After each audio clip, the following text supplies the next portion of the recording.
খাওয়া দাওয়া করে একটু বসেছিলাম, তখনই রেডি হতে বলছিল। দিয়ে আমি যখন বললাম যে তুমি রেডি হও, তখন কোনো ভ্রুক্ষেপ ছিল না, ও শুয়ে পড়লো কাত হয়ে। তারপরে যখন আমি ফোন রেখে পুরো বালিশ নিয়ে কাত হয়ে শুয়ে পড়লাম যে একটু ঝাপটি মারি, ভালো লাগছে না ফোন নাড়তে, তখন ও ভাবলো যে আমি ঘুমিয়ে পড়ছি। সঙ্গে সঙ্গে উঠে ও সঙ্গে সঙ্গে উঠে রেডি হয়েছে, যে আমিও রেডি হয়েছি।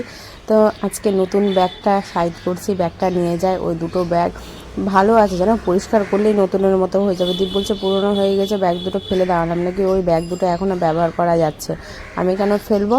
তো ওটা একটু ছোট ছিল, বড় করে দিলাম, পুরো নামিয়ে দিলাম নিচে। আর কাপড়টা এত ভালো, তাহলে মানে কি এটা না, ওই যে আমার দরজার পেছনে যে কালারটা দেখতে পাচ্ছ সেই কালারের না নিতে হবে, যে ডিপ কালারটা যেটা ব্রাউনটা। তো বলেছে ঠিক আছে, পরে কোনো এক সময় নিয়ে দেবো। আর প্যান্টের ফিতাটা না পায়ের নিচে যে ছিল সেটা খুলে দিলাম, খালি মাটির মধ্যে ল্যাচড়ায় এত বিরক্তকর লাগে, পরিষ্কার করতে হবে। কত রাস্তায় নোংরা থাকে বলো তো। বাইক এখানে রাখা হয়ে গেছে, চলে এসেছি গড়িয়াহাটে।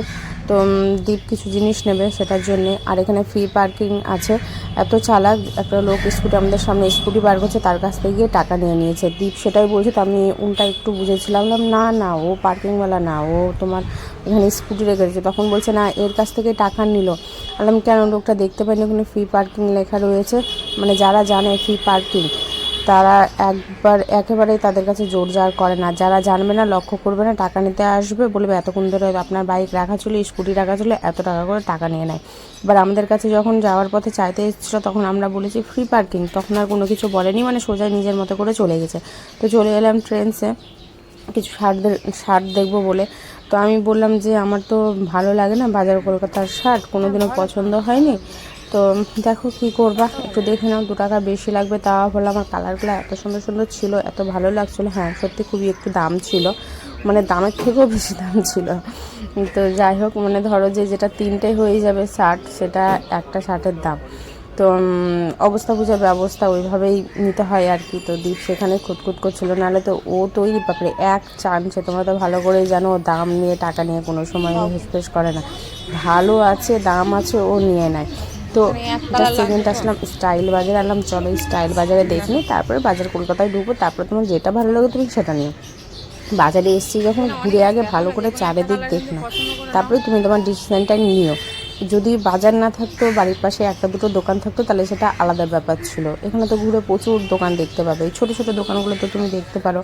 কেন, তুমি তো আর প্রতিনিয়ত রেখে জিনিস পাও না, তুমি তো জিনিস ফেলে পড়ো, তো তোমার চাপ নেই, তুমি জাস্ট ইউজ করার মতো নাও, পরে নাই ভালো একটা নেওয়া যাবে। আর এটা চলে এসেছি বাজার কলকাতা, অবশ্য না বলে তোমরা দেখে বুঝতে পারতে বাজার কলকাতা। তো ফাইনালি দীপের কিছু পছন্দ হয়েছে, আর আমারও কিছু পছন্দ হয়েছে। যেখানে বললাম আমার পছন্দ হয় না, ভালো লাগে না, সেইখানে এইবার আমার পছন্দ হয়েছে। কাপড় কোয়ালিটি, কালার খুব সুন্দর পছন্দ হয়েছে। এখান থেকে নেওয়া হয়নি, মানে বাজার কলকাতা থেকে নেওয়া হয়েছে, ওখান থেকে নেওয়া হয়নি, অন্য তাক থেকে নেওয়া হয়েছে। এখন বিল কাউন্টারে বিলিং হচ্ছে। তো আমি বললাম যে চলো আমার জন্য একটা কিছু দেখে নাও। তো দেখে নিয়ে যে চলে আসলাম বালিগঞ্জের বাজারের এই দিকটাতে। মানে এটা পেছনে বলতে পারো, আবার যারা থাকে তারা সামনেও বলতে পারে, মানে সব দিক থেকে। ওদিক দিয়েও একটা রাস্তা আছে, এদিক দিয়েও রাস্তা আছে, 4 দিক থেকে একটা রাস্তা। তো এই দোকানটাতে চা ভালো লাগে। তো দীপ বললো যে চা খাবে না ঠান্ডা, আনলাম তাহলে চা খাবো না, আমাকে ঠান্ডা দাও। আর এর থেকেও বড় একটা লিমকার বোতল দিয়েছে, আনলাম ছোটো বোতল দাও আমার খাওয়ার মতো। আমি আর খেতে পারিনি, ওই যে ঢোকটা দেখলে না, ওই ঢোক দিয়ে এই যে বাড়ি চলে এসছে। তো বাড়ির পাশেই আমার মুরগির দোকান, মানে দুটো বাড়ি টপকালেই আমার ঘর আর কি। তো ওখান থেকে কিন্তু মাংস নিয়েছি, কত যুগ পর মাংস খানি বলো তো, দীপ আর জোড়ো, যেখানে আমার সপ্তাহে মাংস খাওয়া হয়ে যেত। তো যাই হোক, সপ্তাহে 3 বার হতো, সেখানে আজ পুরো মানে 1 মাস পর মাংস হচ্ছে বাড়িতে। আমার তো অতটা ইয়ে নেই, একটু ভাজা হলে আমার বেশ ভালো লাগে খেতে, ঝোল কষা হলে নাকি জানি কেন আমার এখন ভালো লাগে না মুরগির মাংস। আগে খেয়েছি, আর মাছটাও যেন কেমন কেমন লাগছে জানি না, হয়তো হয় ওটা কোনো কোনো সময় হয়তো হয়ে থাকে। তো বাড়ি এসে সাথে সাথে ফ্রেশ হয়ে নিলাম, কারণ যে মুখে যখন ফেস ওয়াশ দিলাম, হাত মুখ ধুলাম, তাহলে আমি ক্রিমটা মেখে নিই, আবার পরে কখন মাখবো নামাবো, আবার মুখ ধাও, আবার কটা তার থেকে হলে করে নিই। তো এখন ওই রান্নাঘরে ঢুকবো, একটু ভাজাভুজির ব্যাপার রয়েছে, ভাজাভুজি করব। আর কী কী নিয়ে এসেছি ওটা অবশ্যই দেখাবো। দীপ আসুক, দীপ নেই, দীপের ফোন এসেছিলো, তো ওখানে গেছে। আমি বললাম যে আসার সময় না ডিম নিয়ে এসো, তো বলে যে আচ্ছা ঠিক আছে। তো ডিমটা নিতে আবার আমাকে যেতে হবে। যাই হোক, ও অনেক কিছু আরও বাজার করে নিয়ে এসেছিলো, ভুলে গেছি আমি। তো এখন একটু দাঁড়াবো, এখন সঙ্গে সঙ্গে রান্নাঘরে যাব না, এখন একটু ছাদে দাঁড়াবো, একটু গাটা ঠান্ডা করি। বাজারের তো একটা মানুষের গায়ের গরম, পরিবেশের গরম, বুঝতেই পারছো। তো যাই হোক, এবার তো তাও দিয়ে হাঁটিনি, ফুটপাথ দিয়ে হাঁটিনি, ভেতর দিয়ে রোড দিয়ে দিয়ে হেঁটেছি। আর এখানে যে সব কিছু রেডি করে রেখে দিয়েছি, যা ছিল ফ্রিজে ভরে দিয়েছি। পণ্ডিতের খাবার এখানে বেড়ে রেখেছি, এটা বাইরে দেব। আর এটা এই যে মাখিয়ে রেখেছি। দীপ নেই, দীপ গেল কাজে, ফোন এসেছিলো, আসলে এই যে সেদ্ধ করবো। এটা সেদ্ধ দিয়ে পণ্ডিতকে দিয়ে দেবো। আর লেবু দিতে ভুলে গেছি, আমি একটু লেবু দিয়ে দিই। ডিম নিয়ে আসবে আসার সময়, তো একটু ডিম দিয়ে তখন ভালো করে, এখন যদি ডিমটা পড়তো তাহলে খুবই সুন্দর হতো। তো যাই হোক,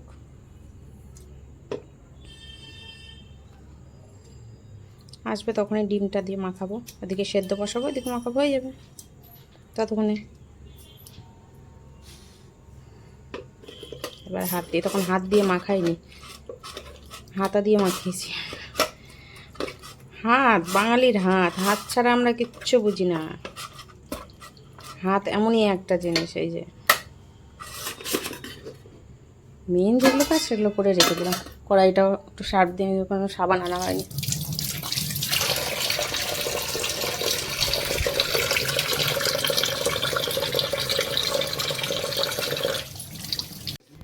ঠিক আছে, এই যে একটা শার্ট নেওয়া হলো,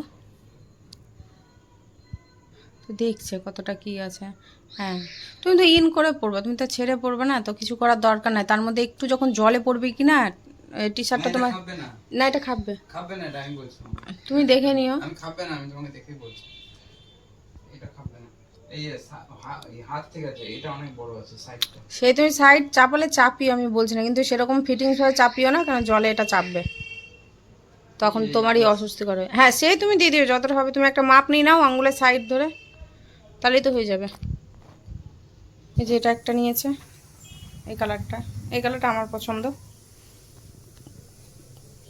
আর এই তো দুটো স্যান্ডো গেঞ্জি, আর এটা ম্যাডামের। এই যে এটা আমি একটা নিলাম, খুবই দরকার ছিল। কালো সাদা এত চোখে পড়ে যে কি বলবো, আর অন্য কিছু পছন্দই হয় না। তো যাই হোক, পুরো একটা কালো দ্বীপ বলছিলাম না, পুরো কালো নেবো না, সবই কালো কালো। তো এটা একটা ভালো লাগলো, তো এটাই নিলাম।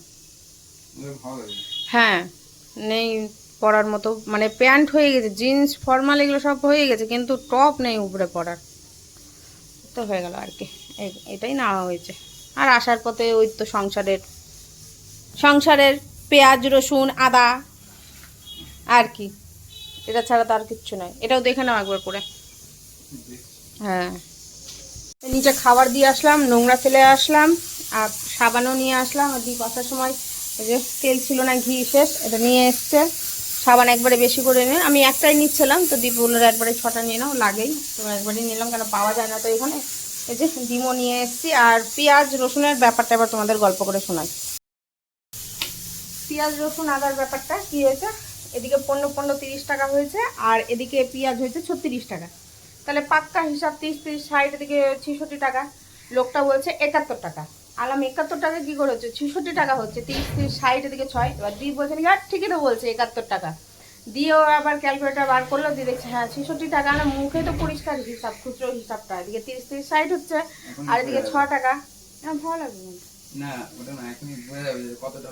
ও আচ্ছা, হ্যাঁ হ্যাঁ, দেখে না, ওই যে একটু প্যান্টটা পরেও দেখে নিচ্ছে। এখন বলছি না, হয়ে যাক সব কিছু, তারপরে বলবো। হ্যাঁ, দরকারের জন্যই নিয়েছে ফরমাল শার্টটা। তো তো যাই হোক, ভাগ্যিস ওখানে আমি, ও দেখলো, আমি বললাম, নালে ওখানে 6 টাকা একদম বেশি গুড় জলে চলে যাচ্ছিলো। এখানে আছে 6 টাকা। দীপ বলছে ওটা ভুল হয়ে যায়, অনেকে এরা ব্যবসা করে খায়, এরা ভুল হয় না, এরা চালাক ঘুঘু। হ্যাঁ, মানুষকে বোকা বানিয়ে রাখে এরা। হ্যাঁ, ভুল হয়ে গেছে, এই গেছে, সেই হয়ে গেছে।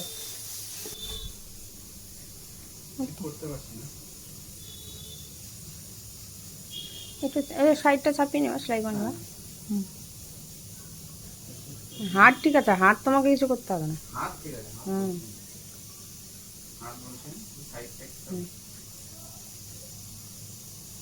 ছবি তুলে রাখবো কি, তাহলে ওখানে গিয়ে ছবিটা দেখাতে পারবো কতটা লুজ হচ্ছে, তাহলে বুঝতে পারবে না। অবশ্য ওই জেঠুটা ভালো বলে দিলেই মাপ বুঝে যায়, খুব সুন্দর সেলাই করে দেয়। হ্যাঁ, আর ঝুল ঝুল, নিচের ঝুল আমি তোমাকে সেটাই বললাম, যে মানে কাটা হবে এটা।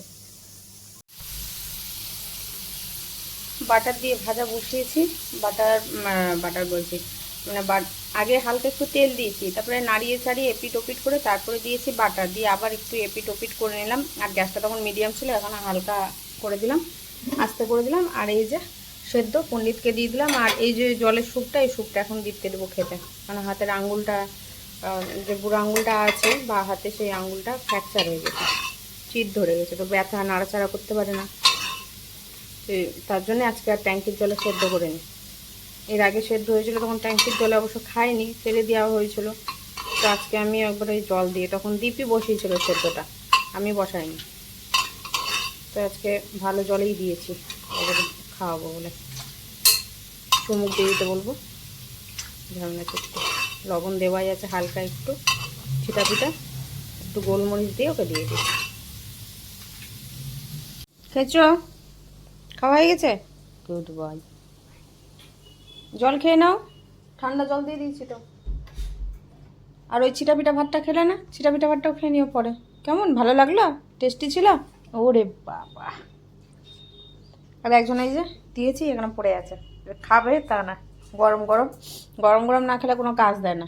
এই যে কী করছে দেখে না। আমি এখন একটু চুলটা আটকে নিই, তাহলে হয়ে যাবে। একটু কি, পুরো চুলটা আটকাতে হবে, সামনে ক্লিপ দিতে হবে না, ফ্যান চলবে। আর ক্লিপ না দিলেই ওই এই চুলগুলো এই চোখের সামনে আসে আর ঘুম ভেঙে যায় বারবার করে, সুর করে, অস্বস্তিকর লাগে, নাকে মুখে চোখে ঢুকে যায়।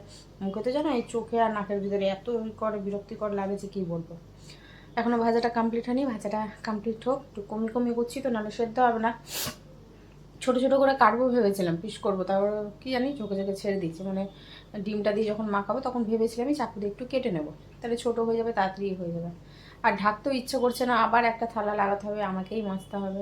ওই মাজার ভয় একটা থালা লাগাচ্ছে, কমিয়ে কমিয়ে যতক্ষণে হয়, 15 মিনিটের জায়গায় যদি 8 ঘন্টা লাগে তো লাগুক, এই আর। দীপ বলছে আর বাটি পাওনি, বড় বাটি পাওনি। মুখে যায় এত বড় বাটি।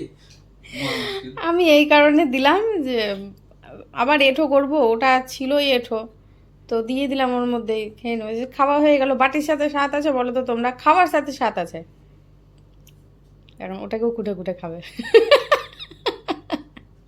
হলো, একজনের খাওয়া হয়ে গেছে, তাও জিভ বার করে যাচ্ছে।